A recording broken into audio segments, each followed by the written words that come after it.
திருச்செந்தூர் கோவிலில் காலையில் பூஜை முடிந்த பிறகுதான் அந்த மணிச்சத்தம் 2 கிலோமீட்டர் அப்படியே ரிலே ரேஸ் மாதிரி வந்ததுக்கு அப்புறம் தான் பாஞ்சாலங்குறிச்சியில் கட்டபொம்மன் உணவு அருந்துவான்னு அந்த சுவர் சித்திரத்தில் எழுதியிருக்கு. இன்னைக்கு மதுரை மேயர் சாப்பிட்றதுக்கும் மதுரை மீனாட்சி அம்மன் கோயிலில் பூஜைக்கு ஏதாவது சம்மந்தம் இருக்கா? ஏதாவது சம்மந்தம் இருக்கா? மீனாட்சி அம்மன் கோயிலே சாப்பிட முடியலன்னு கவலைப்படுறவங்க தான் மேயராக இருக்காங்க. ஊழலே இல்லை, அரசாங்கம் அப்படியே பத்திரமா தங்கமா இருக்கு, அற்புதமா நடத்துதுன்னா கூட கோவில்களில் அரசாங்கத்திற்கு வேலை இல்லைங்கிறது தான் எங்க கருத்து. கோவிலுக்கு உனக்கு என்ன சம்பந்தம்? ஊழலே இல்லைனால் நீ உள்ள வரக்கூடாதுன்றது தான். கோவில் விஷயங்களை தலையிடுறதுக்கு உன் சமூக நீதி கொள்கையெல்லாம் பயன்படுத்துறதுக்கு அதை எக்ஸ்பெரிமெண்ட் பண்ணி பார்க்கறதுக்கான இடம் இது. உசிலம்பட்டி பக்கத்தில் சிந்துப்பட்டின்னு ஒரு கிராமம், அந்த ஊரில் ஒரு பெருமாள் கோயில் கட்டியிருக்காங்க. இப்போ தான் கும்பாபிஷேகம் பண்ணியிருக்காங்க. 2-3 கோடி ரூபா செலவழித்து கும்பாபிஷேகம் பண்ணியிருக்காங்க. போனால் தேரே பிரமாதமாக இருக்குது. 40 லட்ச ரூபாய்க்கு ஒருத்தர் தேர் வாங்கி கொடுத்துருக்காரு கோயிலுக்கு. அந்த தேரோட டிசைனே அற்புதமாக இருக்குது. ஒருத்தர் பெயிண்ட் அடிச்சிருக்கிறாரு, என்னென்னமோ பண்ணியிருக்கிறாங்க. ஒவ்வொருத்தரும் ஒரு 5 லட்சம் 10 லட்சம் கொடுத்துருக்காங்க, பணம் கொடுத்துருக்காங்க. அங்கே ஒரு கல்வெட்டு இருக்குது. இத்தனாம் தேதி கும்பாபிஷேகம் நடந்தது, இதில் கலந்து கொண்டவர்கள் மாண்புமிகு அமைச்சர் மூர்த்தி, மாண்புமிகு அமைச்சர் பிடிஆர் பழனிவேல் தியாகராஜன், மாண்புமிகு அறநிலையத்துறை அமைச்சர்னு போட்டிருக்கு. இந்த கல்வெட்டில் இருந்து யாருமே அந்த கும்பாபிஷேகத்துக்கு வரவே இல்லை. கலந்து கொண்டவர்கள் இவங்க பேரெல்லாம் போட்டிருக்கு. லட்சக்கணக்கில் பணம் கொடுத்தவன் பேர் கல்வெட்டில் ஒரு உபயதாரர் பேரில் கூட ஒரு சவுத்தில் கூட எழுதலை. இது என்னது? அப்போ நீங்கள் வரலாற்றையே கொலை பண்ணுறீங்களா இல்லையா? இன்னொரு 10 வருஷம் கழிச்சு இவங்கெல்லாம் சேர்ந்து அந்த கும்பாபிஷேகத்தை நடத்தினாங்கன்னு தானே மக்கள் நினைப்பான். அடுத்த தலைமுறை அப்படி தான் நினைக்கும். செஞ்சவன் பேரே இல்லை, அந்த நிகழ்ச்சியில் கலந்துக்காதவங்க பேர்லாம் இருக்குல்ல. அரசாங்கம் கோவிலில் போய் பண்ணுற அட்டூழியத்துக்கு அளவு இருக்கா இல்லையா? பொதுப்பணித்துறை அரசாங்கம் நடத்தலாங்க. மதுரையில் இருக்கிற பொதுப்பணித்துறை அலுவலகத்தில் கட்டினது யார்? யார் கட்டினா? அரசாங்கம். மதுரையில் இருக்கிற நீதிமன்றத்தை கட்டினது யார்? அரசாங்கம் இல்லையா? காவல் நிலையத்தை கட்டினது யார்?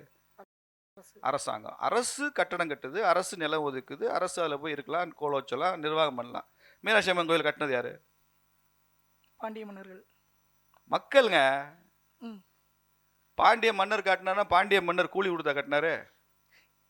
தமிழ்நாட்டில் கட்டப்பட்ட 40,000 கோயிலுக்கும் கூலி கொடுத்து சம்பளம் கொடுத்து கொத்தனார் ஆசாரிக்கெல்லாம் சம்பளம் கொடுத்து கட்டியிருந்தா எந்த பெரிய மன்னனாக இருந்தாலும் ஆட்சியே திவாலாயிருக்கும். மீனாட்சி அம்மன் கோயிலை இப்போ நீங்கள் ஸ்ட்ரக்சர் போட்டு ஒரு வேல்யூட்டர் கொடுத்து வேல்யூ போட்டு 2,000 கோடி ரூபா ஆகும் இன்னைக்கு. அந்த மாதிரி ஒரு கோயில் கட்டணும்னா 20 கோடி ரூபாய்க்கு மூச்சு திணறிட்டு உட்காந்துருக்கீங்க ஒரு அரசாங்கம். மக்கள் தங்கள் உழைப்பையும் ரத்தத்தையும் வியர்வையும் சிந்தி கட்டிய கோவில்கள் தான் இந்து கோவில்கள். 40,000 கோயில். இந்த கிரெடிட்டை நான் மன்னருக்கு கொடுக்க மாட்டேன். மன்னர் அதை ஃபெசிலிட்டேட் பண்ணார், அவ்வளவுதான். 80 டன் இடங்க ராஜராஜ சோழன் கட்டின அந்த கோவில் மேல அந்த ஒரே கல்லான அந்த டவர் மேல இருக்குல்ல, 80 டன்னு.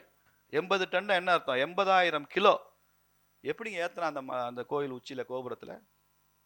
எப்படி எத்தனை மன்னர் ஏற்றிட்டாரா ராஜராஜ சோழன்? இல்லை ஜீம்பூம்பானும் ஏறிடுச்சா? மக்கள் எத்தனை 5 கிலோமீட்டருக்கு சாரம் போட்டிருக்கான், யானைகளை கட்டி கொண்டு வந்து இழுத்துருக்கான், அவ்வளோ தூரத்துக்கு பிரிட்ஜ் மாதிரி ரேம்ப் போட்டிருக்கான். அப்போ தான் அந்த டன் அங்கே போய் மேலே ஏறும். மக்கள் உழைப்பெல்லாம் விட இதுக்குள்ள சம்பளம் கொடுத்துருவார் ராஜராஜ சோழன். இங்கே திருமல் நாயக்கர் மீனாட்சி அம்மன் கோயிலுக்கு சம்பளம் கொடுத்தா கட்டினாரு? மக்களுடைய அர்ப்பணிப்பு, ஈடுபாடு, பக்தி, அவனுக்கு இருந்த உணர்வு, இதுதான் உருவாச்சு. அரசாங்கம் கட்டுனதுல அரசாங்கம் நீங்க போய் உள்ள பூந்துக்குங்க. மக்கள் கட்டிய கோவில்களில் மக்கள் தான் அதை நிர்வகிக்க வேண்டும் என்று முடிவு பண்ணுங்க. நீங்க ஏன் போறீங்க? உங்களுக்கு என்ன வேலைங்க? ஃபெசிலிட்டேட்டரா போங்க. நான் இன்னும் அதை நான் மறுக்கவே இல்லை. நாளைக்கு பிஜேபி ஆட்சி வந்தாலும் கோவில்களில் அரசாங்கம் ஃபெசிலிட்டேட்டரா இருக்கும். பிஜேபி HRNC மினிஸ்டர் ஃபெசிலிட்டேட் பண்ணுவார். அவர் நீதிமன்றம் தீர்ப்பு கொடுக்குற வரைக்கும் பிஜேபி அறநிலையத்துறை அமைச்சர் காத்திருக்க மாட்டார். கார்த்திகை தீபம் மலை உச்சியில தீபத்தூண்ல கோர்ட்டு சொல்லி ஏத்தன அவசியம் இல்லை. பிஜேபி கவர்மெண்ட் வந்தா கார்த்திகை அன்னைக்கு அங்கே தீபம் எரியும். கோர்ட்டு எதிர்த்தாலும் தீபம் எரியும், எரிக்க கூடாதுன்னு சொன்னாலும் தீபம் எரியும். இதெல்லாம் தலையிடுறதுக்கு யாருக்கு அதிகாரம் கிடையாதுங்க. இதெல்லாம் பாரம்பரியமா வந்தது. கோவில்கள் மேல நமது நாட்டில் எவ்வளவு ஒரு சென்டிமெண்டோட இருந்திருக்கிறாங்க. மருது பாண்டியர்களை பிடிக்கவே முடியல, தெரியுமா உங்களுக்கு? எப்படி பிடிச்சாங்க? நீ வராட்டி காளையார் கோயிலை பீரங்கி வச்சு தகர்த்துருவோம்னா கோவிலை காப்பாத்துறதுக்காக வந்து சரணடைஞ்சாங்க, தூக்குல தொங்குனாங்க. உண்டா இல்லையா? கண்டிப்பா. நீங்க பாஞ்சாலங்குறிச்சி போனீங்கன்னா அந்த பாஞ்சாலங்குறிச்சி கோட்டையை சுற்றி சுவர் சித்திரங்கள் எழுதியிருப்பாங்க. நீங்க பல பேர் அதெல்லாம் வாசிச்செல்லாம் பார்க்கறது இல்லை. இங்கே உள்ள ஆடியன்ஸ் சொல்ல அதெல்லாம் போய் வாசிச்சு பாருங்க. அதில் எழுதியிருப்பான், வீரபாண்டிய கட்டபொம்மன் மிகப்பெரிய முருக பக்தன், இங்கேருந்து 2 கிலோமீட்டருக்கு ஒரு தடவை மணி அடிக்கிற சிஸ்டம் வச்சுருந்தான். திருச்செந்தூர் கோவிலில் காலையில் பூஜை முடிந்த பிறகுதான் அந்த மணிச்சத்தம் 2 கிலோமீட்டர் அப்படியே ரிலே ரேஸ் மாதிரி வந்ததுக்கு அப்புறம் தான் பாஞ்சாலங்குறிச்சியில் கட்டபொம்மன் உணவு அருந்துவான்னு அந்த சுவர் சித்திரத்தில் எழுதியிருக்கு. புரியுதா? நீங்க மதுரை மேயர் சாப்பிட்றதுக்கும் மதுரை மீனாட்சி அம்மன் கோயிலில் பூஜைக்கு ஏதாவது சம்மந்தம் இருக்கா? ஏதாவது சம்மந்தம் இருக்கா? மீனாட்சி அம்மன் கோயிலே சாப்பிட முடியலன்னு கவலைப்படுறவங்க தான் மேயரா இருக்காங்க. என்ன சொல்லிட்டு எவ்வளவு அர்ப்பணிப்போடு வந்திருக்கிறாங்க. ராஜராஜ சோழனுடைய கல்வெட்டுலங்க அதுல எழுதியிருக்கிற தெளிவா அந்த கோவிலுடைய தலைமை ஸ்தபதி, அந்த தலைமை ஸ்தபதி இருக்கார்ல அவரு, அந்த கோயிலுடைய தலைமை அர்ச்சகர், இந்த 2 பேருக்கு மன்னர் சம்பளம் தர மாட்டாரு. மற்ற பணியாளர்களுக்கெல்லாம் மன்னர் சம்பளம் கொடுப்பாரு. இந்த 2 பேருக்கு ராஜராஜ சோழன் எழுதியிருக்கான், இந்த 2 பேரும் எனது பணியாளர்கள் இல்லை, இவங்க சிவபெருமானுடைய பணியாளர்கள், அதனால அவங்களுக்கு கோவில் உண்டியல் இருந்தால் சம்பளம் தருவோம், மற்ற பணியாளர்களுக்கெல்லாம் எனது கஜானாலிருந்து சம்பளம் போகும்னு எழுதியிருக்கிறார். அவங்க மன்னன் சொல்வதை தலைமை சிற்பியும் தலைமை அர்ச்சகரும் கேட்க வேண்டியதில்லை. அவர்கள் கடவுளுக்குத்தான் கட்டுப்பட்டவர்கள், மன்னனுக்கு கட்டுப்பட்டவங்க இல்லை. எவ்வளோ அற்புதமான சிஸ்டம்லாம் உருவாக்கியிருக்காங்க. ராஜராஜ சோழன் கல்வெட்டை போய் படிக்க சொல்லுங்க உங்கள் ஸ்டாலின் ஐயாவை, சேகர் பாபு போய் படிக்க சொல்லுங்க, அப்போ எதாவது விளங்குதான்னு பார்ப்போம். இப்போ அறநிலையத்துறை வந்து ஊழல் நீங்களே சொல்லிட்டீங்க சார், பொதுப்பணித்துறையிலும் ஊழல் இருக்கு. இப்போ பொதுப்பணித்துறையில ஊழல் இருக்கு அப்படிங்கிறதுக்கு ரெண்டு வகையா பிரிச்சுங்க சார். ஒன்று ஊழல் இருக்கு அதனால அறநிலையத்துறை வேண்டான்னு நான் சொல்லவில்லை. ஊழலே இல்லை, அரசாங்கம் அப்படியே பத்திரமா தங்கமா இருக்கு, அற்புதமா நடத்துதுன்னா கூட கோவில்கள்ல அரசாங்கத்திற்கு வேலை இல்லைங்கிறது தான் எங்க கருத்து. கோவிலுக்கு உனக்கு என்ன சம்பந்தம்? ஊழலே இல்லைனால் நீ உள்ள வரக்கூடாதுன்றதுதான். கோவில் விஷயங்களை தலையிடுறதுக்கு உன் சமூக நீதி கொள்கையெல்லாம் பயன்படுத்துறதுக்கு அதை எக்ஸ்பெரிமெண்ட் பண்ணி பார்க்கறதுக்கான இடம் இது இல்லை. அது செய்யாதீங்க, தப்பு, தெய்வ குத்தம் ஆயிரும். இப்படி பண்ணக்கூடாது. நீங்க பாம்பேல போங்க, சித்தி விநாயகர் கோயில் இருக்கு. மும்பை போயிருக்கீங்களா? சித்தி விநாயகர் கோயில் அரசாங்கமா நிர்வகிக்குது?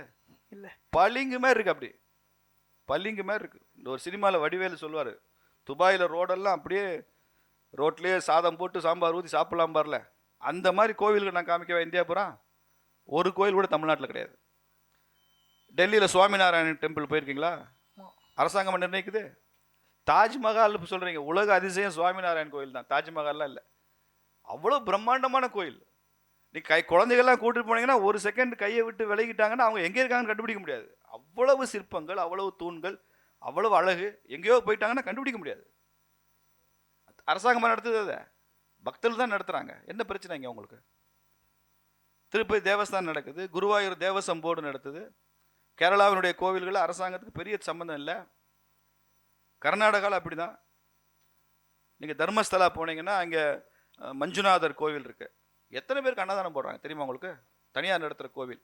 இந்தியாவிலேயே ஒரு அரசாங்கத்தினுடைய போஸ்ட் ஆஃபீஸில், எல்லா ஊர்லேயும் போஸ்ட் ஆஃபீஸ் இருக்குல்ல, போஸ்ட் ஆஃபீஸில் மணி ஆர்டர் அதிகமாக வர்ற ஊர் தெரியுமா இந்தியாவிலே? தர்மஸ்தலா. அங்கே நடக்கிற அன்னதானத்துக்கு உலகமெல்லாம் இருக்கிறவன் தினசரி பணம் அனுப்புகிறான், அன்னதானத்துக்கு பணம் அனுப்புகிறான். அதை வச்சுக்கிட்டு அன்னதான ட்ரஸ்ட் வச்சுருக்கிறாங்க. யார் போனாலும் எப்போ போனாலும், கர்நாடகா கோவிலுடைய சிறப்பே அப்படி தான், எப்போ போனாலும் எத்தனை பேர் போனாலும் சாப்பிட்லாம். அவ்வளவு பணம் குவியுது சார் அன்னதானத்துக்கு. ஏன் அந்த மாதிரி இங்கே நீங்கள் ஒன்றும் பண்ண முடியல? நீங்கள் இங்கே கலைஞர் பிறந்த நாளுக்கு சமபந்தி போஜனம் உள்ள அன்னதானம் நடத்துறீங்க. ஏன்னா உங்கள் அரசியல்வாதிக்கு சமபந்தி போஜனம் கோவிலில் ஏன் நடத்துறீங்க? அண்ணாதுரை பிறந்த நாள் சமபந்தி போஜனம்னு கோயிலில் நடத்துறீங்க. உங்கள் தலைவர்களுக்கு திதியே எங்கள் காசை வச்சு தான் நடத்துறீங்க. திதி நீங்கள் தனியாக நடத்துங்க, உங்கள் கட்சியில் நடத்துங்க, அறிவாலயத்தில் நடத்துங்க, கட்சியில் நடத்துங்க. கோவிலில் நடத்துறது சமபந்தி போஜனம். இதுக்காக கோவில் பணம் இருக்குது, கோயில் உண்டியல் இருக்கு. 40% பணியாளர்களுக்கு மிச்சம் இது. ஃபிக்ஸட் டெபாசிட் என்னாச்சு? எவ்வளவு பணம் இருந்துச்சு திமுக ஆட்சிக்கு வரும்போது? எல்லா கோவில்களுடைய நிரந்தர வைப்பு நிதி எவ்வளோ இருந்துச்சு? முக்கால்வாசிக்கு மேலே உடைச்சிட்டாரு சேகர் பாபு, எல்லாம் எடுத்துட்டாரு. கட்டடம் கட்டுறேன்றாரு, கல்யாண மண்டபம் கட்டுறேன்றாரு, ஷாப்பிங் காம்ப்ளெக்ஸ் கட்ட போறேங்கிறாரு. இதுக்காக பக்தர்கள் பணம் போடுறாங்க.